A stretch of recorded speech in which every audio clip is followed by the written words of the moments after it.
Doctor plus நேயர்கள் அனைவருக்கும் வணக்கம். நான் டாக்டர் நித்யா, சித்தா பிசிஷியன். ஒரு சிலருக்கு உடல் நார்மலா தாங்க இருக்கும். எனக்கு பாடி ஸ்ட்ரக்சர் நார்மலா இருக்கு. எனக்கு வெயிஸ்ட்டை சுத்தி, அதை இடுப்பை சுத்தி இருக்கக்கூடிய சதைகள் மட்டும் பெருசா இருக்கிற மாதிரி இருக்கு. அதுவும் after child birth, pregnancy time முடிஞ்சதுக்கு அப்புறம் எனக்கு இது ரொம்ப பெருசா இருக்கிற மாதிரி தெரியுது. தொடை பகுதியிலோ இல்லை பேக் சைட்லயோ இடுப்பை சுத்தி இருக்கக்கூடிய தசைகள் எனக்கு பெருசாக தெரியுது. இதுவே ஆண்களுக்கும் ஒரு சிலருக்கு இருக்கும்.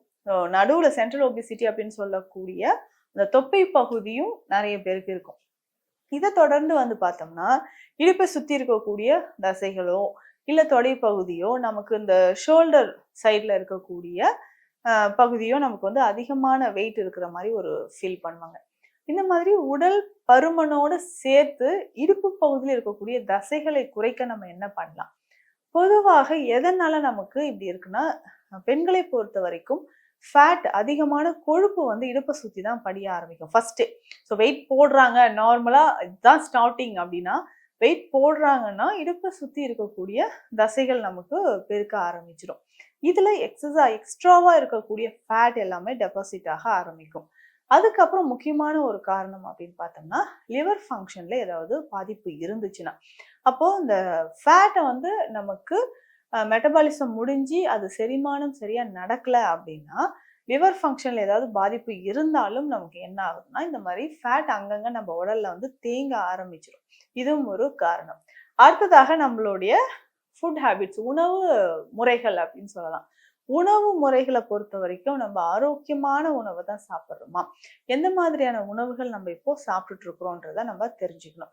ஸோ அதை கரெக்டாக நம்ம ஃபாலோ பண்ணும்போது நிச்சயமாக உடல்ல இருக்கக்கூடிய அந்த பேட் கொலஸ்ட்ரால் அப்படின்னு சொல்ற இன்றைய காலகட்டத்தில் இந்த பேட் கொலஸ்ட்ரால் தான் உடல்ல நிறைய பேருக்கு அதிகமாக இருக்கு. ஸோ அந்த டோட்டல் கொலஸ்ட்ராலை விட எல்டிஎல் பார்க்கும்பொழுது நமக்கு அதிகமாக இருக்கிறத பார்க்குறோம். ஸோ இதை முழுவதுமாக நம்ம சரி செய்யறதுக்கு நிறைய வழிமுறைகள் இருக்கு. அதை நம்ம நேச்சுரலா இயற்கையான வழிமுறைகளோட நம்ம அதை ஃபாலோ பண்ணிக்கலாம். இதுல முக்கியமாக நம்ம உடல்ல இடுப்பை சுத்தி இருக்கக்கூடிய சதைகளா இருக்கட்டும், இல்ல ஃபுல்லாவே நம்ம பாடியே முழுவதுமே எனக்கு அதிகமான ஒரு எடையை நான் குறைக்கணும்னு ஆசைப்பட்டீங்கன்னா நிச்சயமாக இதை நம்ம ஃபாலோ பண்ணிக்கலாம். பெரும்பாலும் வயிற்றுப்பகுதியில் இருக்கக்கூடிய கழிவுகள் வெளியேறிச்சு அப்படின்னாவே நமக்கு உடல்ல இருக்கக்கூடிய பாதி பிரச்சனைகள் சரியான மாதிரி இருக்கும்.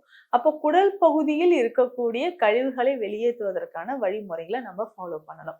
மாதம் ஒரு முறை, இப்போ வெயிட் லாஸ் பண்ணணும் அப்படின்னு நினைக்கிறவங்க மாதம் ஒரு முறை இதை ஃபாலோ பண்ணலாம். 6 மாதங்களுக்கு நம்ம ஃபாலோ பண்ணாலே நிறைய பலன்கள் நமக்கு கிடைக்குது. அப்போ மாதம் ஒரு முறை நம்ம என்னங்க பண்ணணும்னா, ரொம்ப சிம்பிளா நீங்க வெயிட் எவ்வளோ இருக்கீங்க அப்படின்னு ஃபர்ஸ்ட் செக் பண்ணிக்கணும். ஸோ இது ஒரு 6 மாதங்களுக்கு நம்ம ஃபாலோ பண்ண போறோம்னா, ஃபர்ஸ்ட் இப்போ ஸ்டார்ட் பண்ணும்போது எவ்வளோ வெயிட் இருக்கிறோன்றத நம்ம செக் பண்ணிக்கணும். இதுக்கு மாதம் ஒரு முறை, ஸோ மாதம் ஃபர்ஸ்ட் மந்த் எந்த டேட்ல நம்ம ஸ்டார்ட் பண்றோமோ அந்த டேட்டை அப்படியே அடுத்தடுத்த மந்த்துக்கு நம்ம ஃபாலோ பண்ணிக்கலாம். ரொம்ப சிம்பிளா பார்த்தோம்னா இதுக்கு விளக்கெண்ணெய் நமக்கு தேவைப்படுது.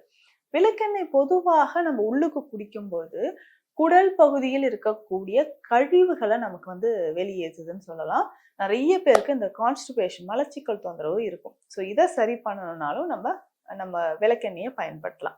இந்த விளக்கெண்ணெய் எந்த அளவுக்கு எடுக்கணும் அப்படின்னு பார்த்தோம்னா, 20 to 25 இல்லைன்னா 30 ml, அதுக்கு மேல தேவைப்படாது. 25 ml போதுமானது. இல்லைங்க ரொம்ப நாளா எனக்கு கான்ஸ்டிபேஷன் இருக்கு, நானும் ரொம்ப வெயிட் ஓவரா இருக்கேன் அப்படின்னு சொல்றவங்க ஒரு 30 ml அளவுக்கு எடுத்துக்கலாம். இதனோட குப்பைமேனி பொடி, இந்த குப்பைமேனி பொடின்னு சொல்லும்போது நம்மளுடைய உடல்ல இருக்கக்கூடிய கழிவுகள் குடல் பகுதியில ரொம்ப நாளா நம்ம மோஷன் போகாம இருக்கிறோம்னா அதை சரி செய்யறதுக்கு நமக்கு குப்பைமேனி பொடியானது பயன்படுது.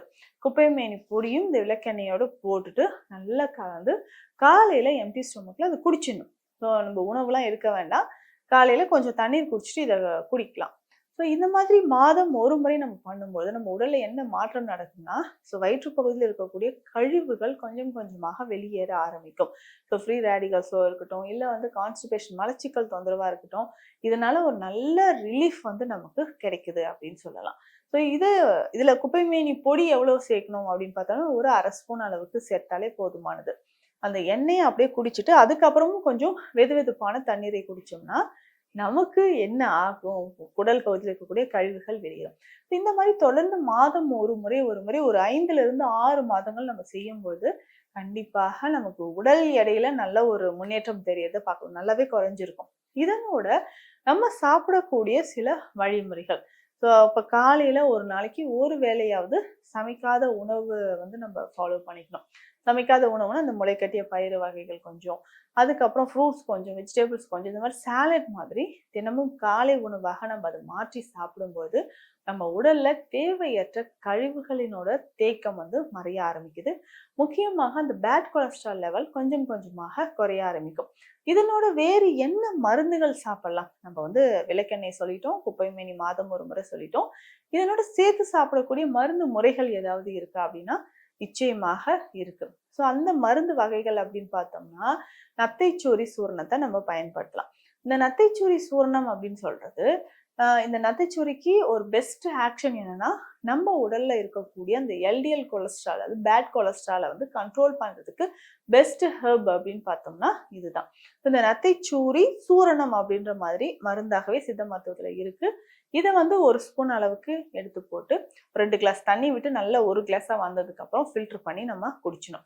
இதை வந்து தொடர்ந்து நம்ம ஃபாலோ பண்ணிட்டே வந்தோம்னா நம்ம வெயிட் வந்து கடகடன்னு நமக்கு நல்லாவே குறையறத பார்க்கலாம். வெயிட் மட்டும் இல்ல, இடுப்பு சுத்தி இருக்கக்கூடிய தசைகள் நமக்கு குறைய ஆரம்பிக்கும்.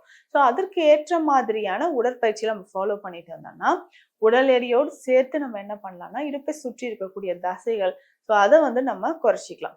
இதற்கு ஏற்ற மாதிரி நம்ம வந்து வெந்நீர் ஒத்தடம், வெந்நீர்ல வந்து உப்பு போடுறது, இல்ல வெந்நீர்ல வந்து கொஞ்சம் திரிஃப்ராசூர்ணம் போட்டு கலந்து முதுகு பகுதியில, தொடை பகுதியில எல்லாம் ஒற்றடம் கொடுக்கறது, இந்த மாதிரியான வழிமுறைகள் ஃபாலோ பண்ணும்போது கொஞ்சம் கொஞ்சமாக நிச்சயமாக நம்ம உடல்ல இருக்கக்கூடிய கொழுப்பு வந்து கரைஞ்சி உடல் எடையும் குறையும், இடுப்பை சுத்தி இருக்கக்கூடிய தசைகளும் குறைய ஆரம்பிக்கும். இந்த பதிவு உடல் எடை மற்றும் இடுப்பை சுத்தி இருக்கக்கூடிய தசைகளை குறைக்கக்கூடிய எளிமையான வழிமுறைகளை பார்த்தோம். மீண்டும் அடுத்த பதிவில் சந்திக்கலாம். நன்றி.